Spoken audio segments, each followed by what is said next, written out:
एक दिन जब गुरुजी नदी में नहा रहे थे, उसी समय एक बाज अपने पंजे में एक चूहिया लेकर उड़ा जा रहा था।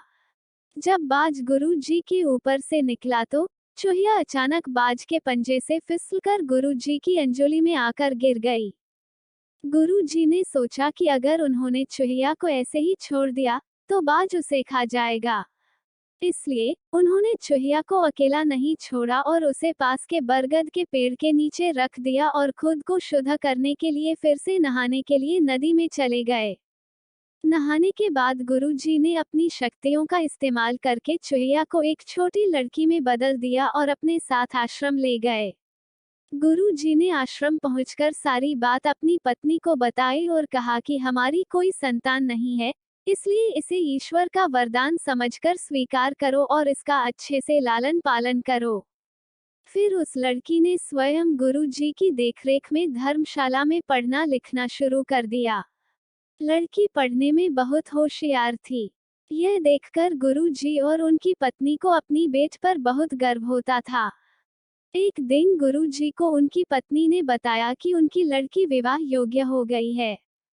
तब गुरुजी ने कहा कि यह विशेष बच्ची एक विशेष पति की हकदार है। अगली सुबह अपनी शक्तियों का उपयोग करते हुए गुरुजी ने सूर्यदेव की प्रार्थना की और पूछा, हे सूर्यदेव, क्या आप मेरी बेटी के साथ विवाह करेंगे? यह सुनकर लड़की बाली, पिताजी, सूर्यदेव पूरी दुनिया को रोशन करते हैं, लेकिन वह असहनीय रूप से गर्म और उग्र स्वभाव के हैं। मैं उनसे शादी नहीं कर सकती। कृपया मेरे लिए एक बेहतर पति की तलाश करें। गुरुजी ने आश्चर्य से पूछा, सूर्यदेव से बेहतर कौन हो सकता है?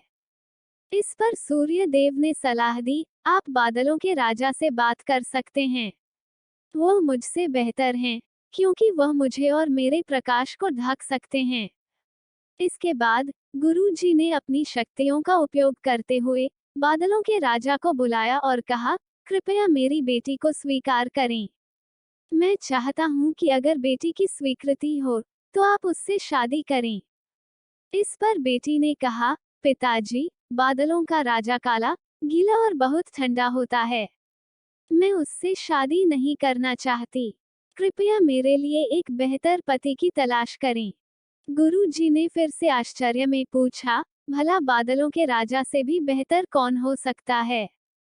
बादलों के राजा ने सलाह दी, गुरुजी, आप हवाओं के भगवान वायुदेव से बात करें।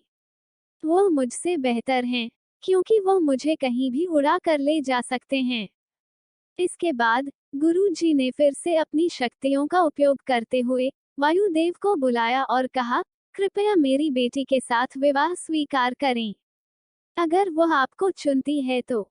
लेकिन बेटी ने वायुदेव से भी विवाह करने से इनकार कर दिया और कहा, पिताजी, वायुदेव बहुत तेज हैं। वह अपनी दिशा बदलते रहते हैं।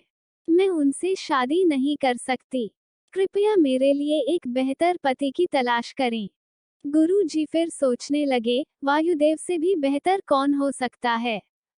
इस पर वायुदेव ने सलाह दी, आप पहाड़ों के राजा से इस विषय में बात कर सकते हैं। वह मुझसे बेहतर है, क्योंकि वह मुझे बहने से रोक सकते हैं। इसके बाद गुरुजी ने अपनी शक्तियों का उपयोग करते हुए पहाड़ों के राजा को बुलाया और कहा, कृपया मेरी बेटी का हाथ स्वीकार करें। मैं चाहता हूं कि अगर वह आपको पसंद करती है, तो आप उससे शादी करें। फिर बेटी ने कहा, पिता, पहाड़ों के राज बहुत कठोर हैं। वह अचल हैं। मैं उससे शादी नहीं करना चाहती। कृपया मेरे लिए एक बेहतर पति की तलाश करें। गुरुजी ने सोचा, पहाड़ों के राज से भी बेहतर कौन हो सकता है? पहाड़ों के राजा ने सलाह दी, गुरुजी, आप चूहे के राजा से बात करके देखिए। वह मुझसे बेहतर है, क्योंकि वह मुझ में छेद कर सकता है। आखिर में गुरुजी ने अपनी शक्तियों का उपयोग करते हुए चूहे के राजा को बुलाया और कहा, कृपया मेरी बेटी का हाथ स्वीकार करें। मैं चाहता हूं कि आप उससे शादी करें, अगर वह आपसे शादी करना चाहे। जब बेटी चूहे के राजा से मिली, तो वह खुश होकर शादी के लिए राजी हो गई। गुरु ने अपनी बेटी को एक सुंदर चूहिया के रूप में वापस बदल दिया। इस प्रकार गुरु जी की बेटी चुहिया का स्वयंवर संपन्न हुआ। कहानी से सीख, जो जन्म से जैसा होता है, उसका स्वभाव कभी नहीं बदल सकता।